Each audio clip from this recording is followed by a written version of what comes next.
And joining me as a guest on this edition of the Nordic Football Podcast is Sarpsborg utility player Armin Askar. Armin, welcome to the show. Thanks very much for coming on. How are you doing today? I'm very good, thank you. Well, it's great to have you on board here. And first of all, I'm going to have to start off with a congratulations to you, actually, because according to Transfermarkt.com, your most recent appearance for Sarpsborg against Ranheim was your 400th competitive career appearance. So, wow, thank you, I didn't know. So, well done. You've joined the 400 club, and maybe you might be able to make it 500 and more by the end of your career. And a good way to mark the appearance with a very important 2-0 win. I mean, that is a massive victory for Sarpsborg, isn't it? Yeah, I'm honored to be in that club. I will definitely try to get 500 also. No, this victory was we wait long. We haven't won one single game away from home this year, and obviously it was a massive win for us. Some victories means more than just 3 points. It's the emotion around the game, before the game, during halftime, of course after the game. Now we're going for a two weeks break for the national team games, and it's a perfect atmosphere around the club when you win the last game before definitely a 2 week break, especially when we are bottom of the league there. Yeah, I mean we'll talk a little bit more about this season later, but just briefly, what do you think has been the problem for Sarpsborg this year? Have you just been a bit unlucky with some draws that should have been wins, or is there something else that's been a problem? Because most people expected you to be a little bit higher in the table at least.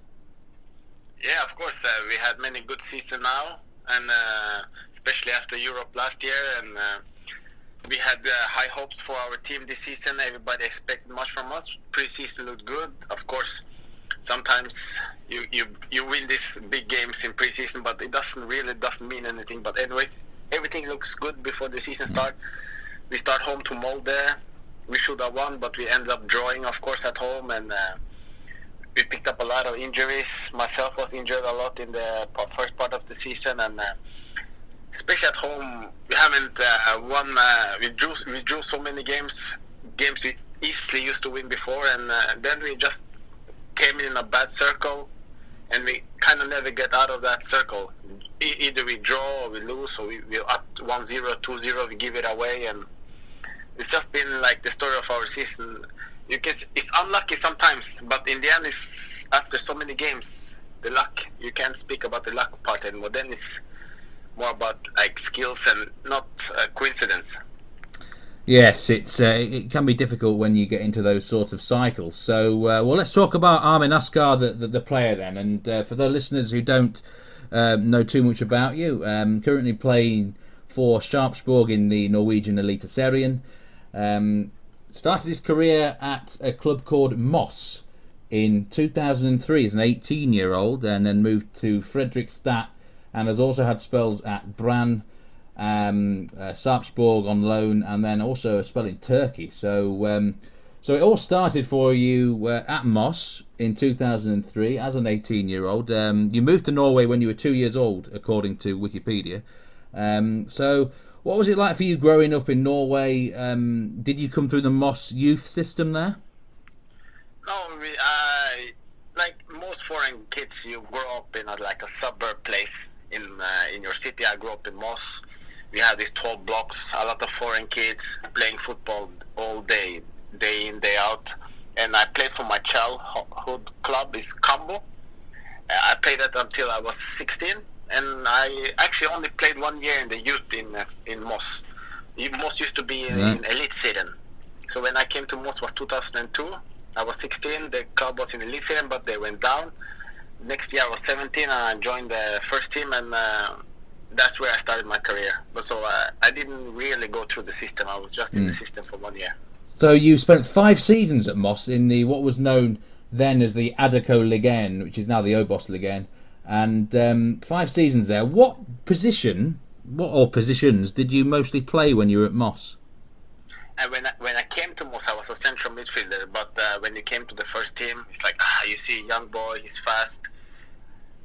They put me on the wing, and I used to play most from the right side, sometimes on the left, and sometimes right back also. But most of the games I was right winger.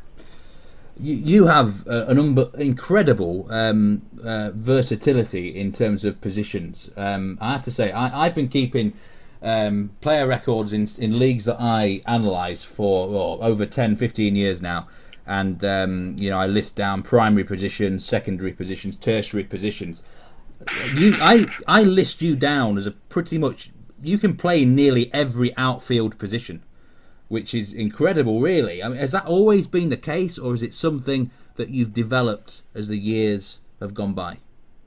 Oh, it's kind of always been there. Like when you're a kid, you always put the best players in the midfield. I used to play midfield then, and sometimes I can play like central defender when I was 14, 15, because my team was not that good. We had like 6, 7 good players, but not 11 when we were winning. I remember the coach used to put me like a central defender. And for my grown-up career, like my senior career, I've been playing everything in the central, wide, right back. And the last couple of games now, you've probably seen me playing as a number 9, like a fake 9 maybe. Yeah, up front, yeah. It's everywhere. I'm used to this. This has just been the way I like to play football. It doesn't matter. I feel I understand my roles anyways, and I play a lot of futsal, and I just feel just the way I was brought up, and maybe for my physical skills, as long as I don't play centre back, every other position doesn't matter so much. Yeah. So 5 years at Moss in the second tier in Norway, and then you moved to Fredrikstad, who rival of Moss, I do believe, and that is when you tasted the Eliteserien for the first time. Fredrikstad actually paid £100,000 for your services in 2009. Did you feel after 5 years in the second division you were definitely ready for the top flight football in Norway?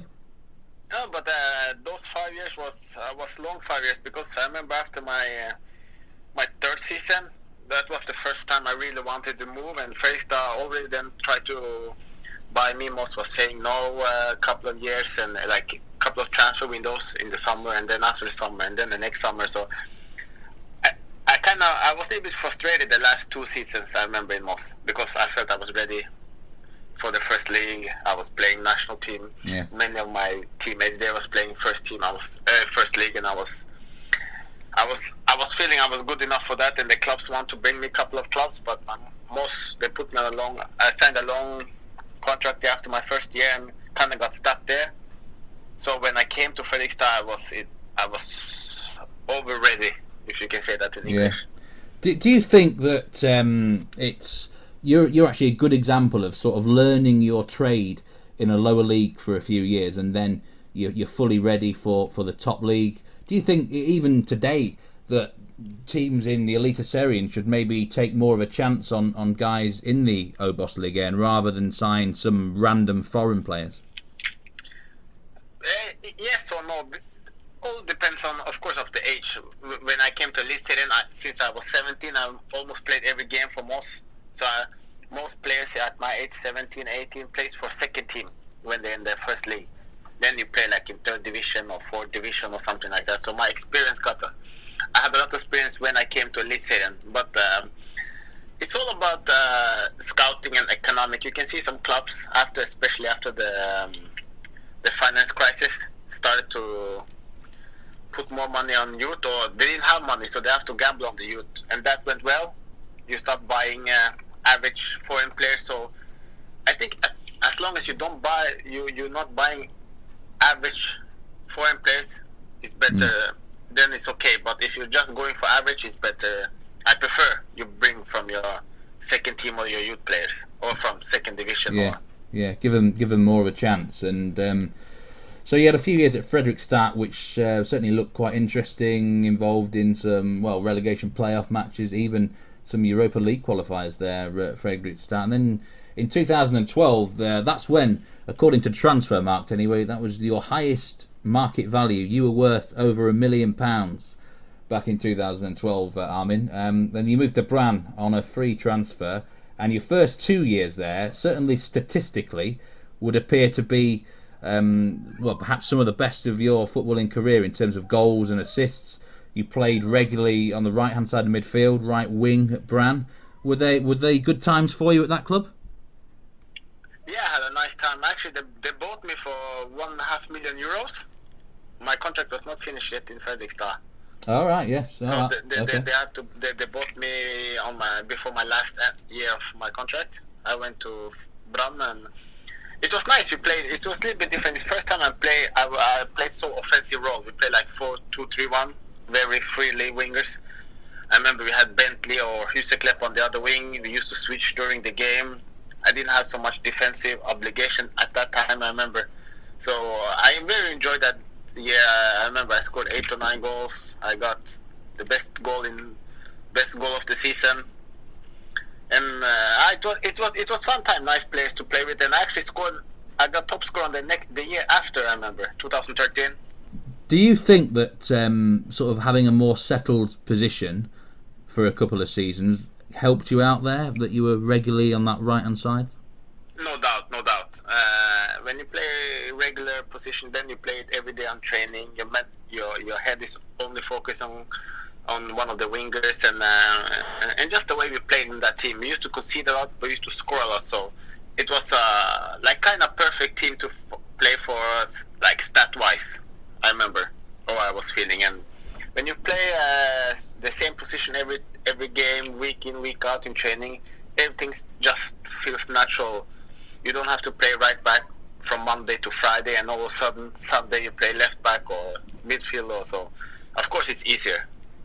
Yeah, it was actually your third season in Brann, where under the management of Rikard Norling, who actually won the title in Allsvenskan last season for AIK, where you were kind of messed around a bit in terms of positions. You were literally everywhere on the field. That was, of course, Brann's shock relegation season from the Tippeligaen back then, and that resulted in their relegation. But you then moved on loan to Sarpsborg, I do believe, after that, and then you had a spell in Turkish football for a team who I'm not even going to try and pronounce them. It looks really hard to pronounce them. And Turkish football, what's it like over there? Oh, it was, of course I was skeptical, I went on loan to Sarpsborg when Brann went down. We had a bad time with Rikard Norling. He tried his 4-4-2. Thing was not going well. We kind of spoke with him a couple of times, but I think I was maybe a little bit stubborn, but still he's a good coach. He's a good guy. But thing didn't work out. We went down. I went on loan, and then when I went to Turkey, I was a little bit skeptical because in my head I was going back to Brann. That was my main object. I spoke with Lars-Arne Nilsen. He said we had a good conversation. Remember, after our cup final with Sarpsborg, he told me about the plans he had for Brann and how I would fit in that project, and everything was feeling good. And then this Turkey offer came. I wanted to try something new, but if I would try something new, it has to be something that is very interesting for me, because I know Brann. I love Brann in the city, so everything was good. And then Tugay Kerimoglu, the old player for Blackburn and Glasgow Rangers. Yes. He was that coach at that time. So when we spoke, we had a good conversation. Obviously, I knew him from international football and Blackburn and this stuff. And I think he called me 4th or 5th time, and he said, "Hey, we're gonna bring a lot of new players in January. You're my first transfer. I'm not gonna stop calling." And after some conversation, I said, "Okay, let's try it." And it was a very interesting spell. I signed for 1.5 years. I stayed there 1.5 years, but I could write 3 books about that period. Wow. We had six different head coaches, couple of caretakers in between them, three presidents. It was chaos. It was fun, but it was chaos. Absolutely mental. I remember Tugay. He's got to be one of the hardest guys I've ever seen play in the Premier League. He was just tough as nails, wasn't he? Yeah. Incredible midfield. He used to join our training. His passing skills. It looks like Paul Scholes. It was amazing. His level was so much more than the best player. So you've ended up going back to Sarpsborg, and you rejoined one of your old managers, Geir Bakker, who I do believe was in charge for 2 or 3 years when you were at Moss. So Geir Bakker, then, I presume you must have a really good relationship with him.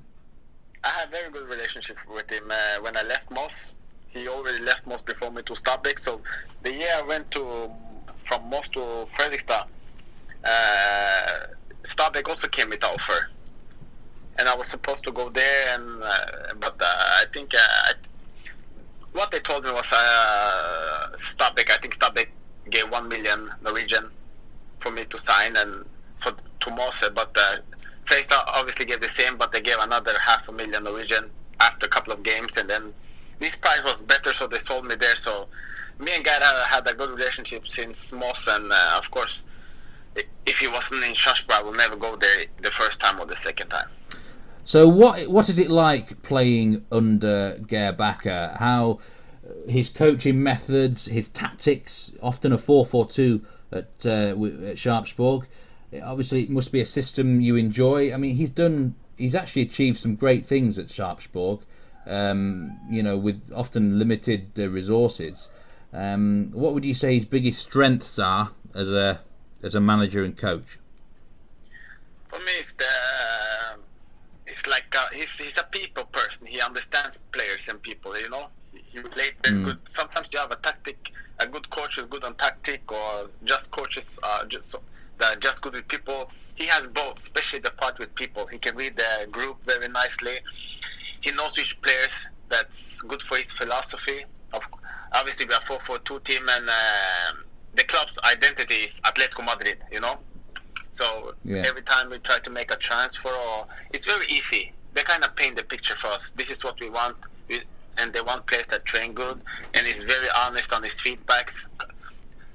Obviously, people know that we bring a lot of players because we sell a lot of players, and sometimes the chemistry is okay between the players, but not between the players and our philosophy, because in this 4-4-2 you have to run a lot. It's aggressive.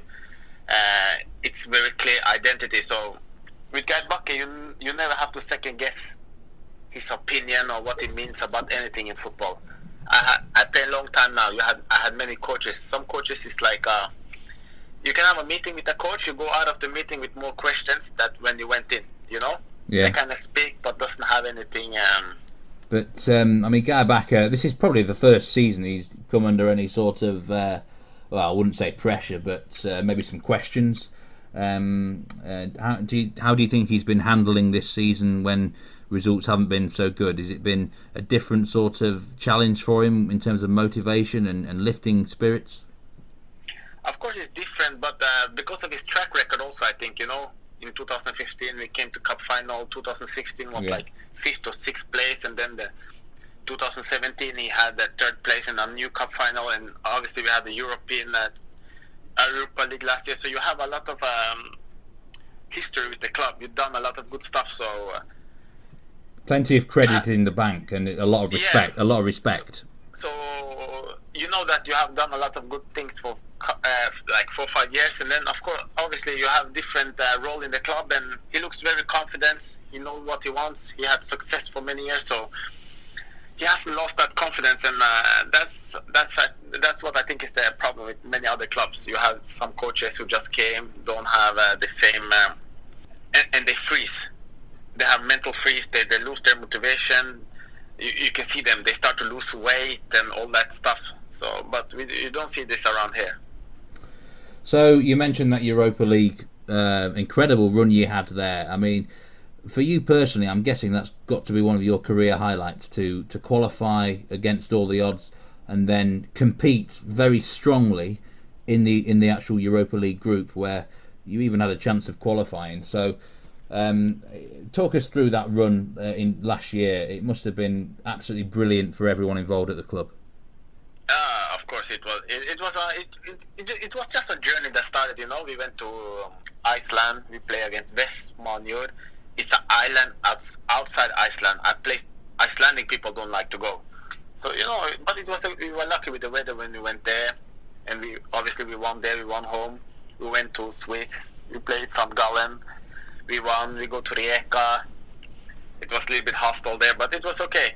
It's a nice place to play, and we won. And the most nerves was for the last game. We went to Israel to play Tel Aviv, Maccabi Tel Aviv, and I remember it was so hot there. You couldn't breathe.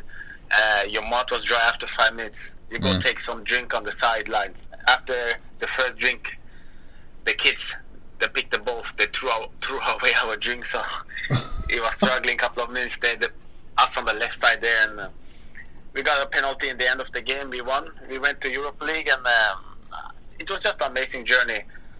All the way until the second last game, when we were winning 2-0 home against Besiktas halftime. Genk was winning 2-0 against Malmö at halftime. So that was the 5th game in the group, and at that moment you were through. So it was small details from getting in the league and then do like Östersund to go through, because obviously they inspired us all. Östersund, I never even heard about the club. They made it. They made us believe it, and we almost made it. So it's at that moment you didn't enjoy it so much, but when I've been thinking back the journey we had with our team, it's just incredible. And I think for a team like us, they put us through 4 matches, like 8 matches against 4 different teams. So you're not supposed to make it. I mean, it was an incredible journey. Supposed to make it. It was an incredible journey, and it was fantastic to watch a team like Sarpsborg go so deep into the competition unexpectedly, and great for the fans as well. And sticking with the theme of the fans, I'm going to have to talk to you about the footballing rivalry in your Principality of Ostfold. I mean, it's quite incredible. The 3 teams there, Sarpsborg, Fredrikstad and Moss, and you've played for all 3 of them. And there's quite I know Fredrikstad and Moss are well below where they want to be right now, but there's quite a strong footballing rivalry between all 3 teams, isn't there? Especially Fredrikstad and Sarpsborg. So what can you tell us about that rivalry, Armin? No, it's fun. I remember my first year. I'm 17. I'm starting the game against Fredrikstad. We play in Moss. It's the same stadium that Moss has today, and you're not allowed to put. You're not allowed to have more than like 2,000 people inside. But before, you didn't have these rules. So we played Fredrikstad. It was more than 10,000 people in there. I think if something would caught fire, people would die. It was so crowded. It was amazing. You go straight from high school playing that matches. I went to play that match at night. We won. It was amazing. But at that time, Moss was the best team, and like things go in cycles, you know. And then Fredrikstad came up. Fredrikstad was the best team. I went there, and then I used to love playing Sarpsborg. Fredrikstad, Sarpsborg. Wow, this is the game you look for. When the schedule comes, you don't care about going to Brandstadion or Lerkendal. You look for Sarpsborg when they came up, and obviously both cities are on fire. Both cities, they don't call other city for the name, they just say the other city. Wow. Yeah. So people speak a lot about Lillestrøm and Vålerenga and this stuff, but these 2 cities really hate each other, and the rivalry is from history. So it's amazing matches, and I hope for the future people will see them again. Yeah. The Sarpsborg fans don't mind that your history with Fredrikstad? It was strange in the beginning when I came on loan in 2015. There, I was I changed my mind after I said yes to Sarpsborg to go to another club, and then just because of that, I was thinking, because of I've been playing 3 years in Fredrikstad. I love it there, and they were happy with me. I was happy with them, and they could sell me and follow me, and I was following them. And then should I go to Sarpsborg and mess a lot of history between the club and the fans? So in the end, I got cold feet. I said to Sarpsborg, not going. But then I had a long conversation with Guy and assistant coach Tom Freddy. I had him in Fredrikstad. And after a long conversation, I said, okay, I will come and sign for you guys. So to be honest, it was very hard. Yeah, but ultimately you've got to think of your own career as well, haven't you? And that's an important part of it. And the clubs were. I never been in the clubs when they're in the same league. I didn't change. Yeah. When I went to Fredrikstad, they were in the first league. Moss was not. When I was in Sarpsborg, Fredrikstad was not in the first league. Do you think that Fredrikstad can come back one day to the Elite Serien? They're big enough? Definitely, yeah. They have the supporters. I was watching Moss Sarpsborg earlier this year. It was 10,000 there when Fredrikstad playing Moss, and this is like this third league. And that's mad. If Terje Høili, the rich man, if he has a good day, he puts some money in, and the fans are there. They are every year when the season begins. There are 7,000-8,000 more crowd than most of the leagues in the Elite Serien. So I think everybody in Norway misses that club. Yeah, I think definitely they will come up. Yeah, I think one day as well. Now, looking back throughout your whole career, this is probably a little bit of a difficult question. Who is the best or some of the best players you've actually ever played with? I enjoyed playing with Krepin. He was a young boy, Krepin Diatta. Oh yes, I remember him. Amazing talent because he was only 18. He came earlier. When I came in the summer, was about that time he started to play. So he was amazing talent. Yeah. And when I was in Turkey, we had a good number 10. You remember Lua? Lua, yes. Lumano. Oh, really? You played with him there, did you? Yeah, I enjoyed playing with him. This is the guy, like Ødegaard, like you make a run, he will find you. You have a solution for everything. It was just amazing to watch him play, even though it's not his best years of his career. But I don't know, he had something special. It was very fun to just see him in training and his touches on the ball. And I will say those two, if I have to pick two players. Okay, good choices. Now, just briefly, I just want to mention your international career or lack of it. I mean, you were born in Ethiopia. You were set to play for them in, I think, 2014, but there were some technical or rule issues. How come that's never managed to happen? Well, I think they called me for the first time of like 2012 or 2011. They asked me. I was like, I'm not sure. And then I went to Brann. I remember my coaches was speaking a little bit with the Norwegian Federation. I was doing very good in Brann, scoring a lot of goals.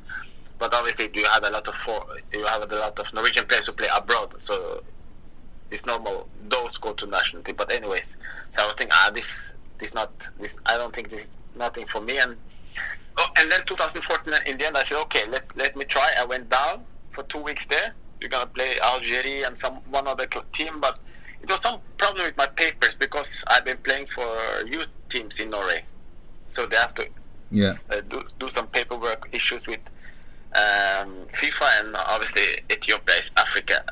Nothing, not even the most easiest things never goes correctly, I couldn't play. I came there for the next international break again for 2 weeks. I couldn't play, and now I say, after this, I just say, don't call me again, because as long as you don't give me now papers from FIFA that I can play, I'm not gonna play. And they change people all the time there. And yeah, it's crazy. You never know what happens there. It's a little bit like when I was in Turkey. No structure, no nothing, and they'll be calling me almost every year. Even not this squad, but the last squad now. Before this international summer, they put me in the squad without even asking me. Oh, they said, I said, okay, maybe we can speak, but I need these papers, and then I will make up my mind again. Yeah, it sounds crazy I'm just situation. Used to this professional. I'm very in my career. I like everything to be strict and good, So it turned me off, like from the first minute. Yeah, I guess you look back maybe a little bit sad that you never got to play international football. Or would it have been just an absolute mess there? I'm not the guy that looks behind, It would be fun. I played some friendly games with them. I enjoyed it. It was fun and this and that, but like, I know my head, I like structure. And this African time, people always late for meeting, and it was this small stuff that was irritating when I was there. So it would be fun, but it's nothing that I feel like I missed out on something. Yeah. Like you say, you're someone that likes to look ahead. So let's look ahead to the rest of this season. And you've sadly been injured for quite a lot of 2019, but you're back fit now. You've played the last 2 matches for Sarpsborg as a striker, actually, or in a certainly attacking position. Do you play Elite Serien Fantasy, Armin, at all? Yeah. I love that game. You are And the Fantasy Premier League and both. You're listed as a defender. You're 5.2 million. Is now the time for fantasy managers in Norway to get you in the team? I had myself in Vålerenga home. We had the clean sheet. No, Stabæk home now. I actually put myself as a captain there. No, not that. Yeah, I was playing striker against Stabæk. I had myself as captain. But I had a clean sheet. I had myself now in Ranheim, so I got clean sheet. And I saw 3 of the last 4 games I have clean sheet, so I've been taking some points. So I had myself for those games. Do you think you'll be? Playing in attack for the rest of the season, or could you be literally anywhere on the field? At least for the nearby time, yeah, I would guess I will be striker. But you never know in football. We have 3 strikers on the bench now that are good players. You know. Yeah. I play with Moose against Stabæk now. I play with Lafferty, but still you have Jørgen Strand, you have Skålevik, and Moose last time on the bench. So you never know.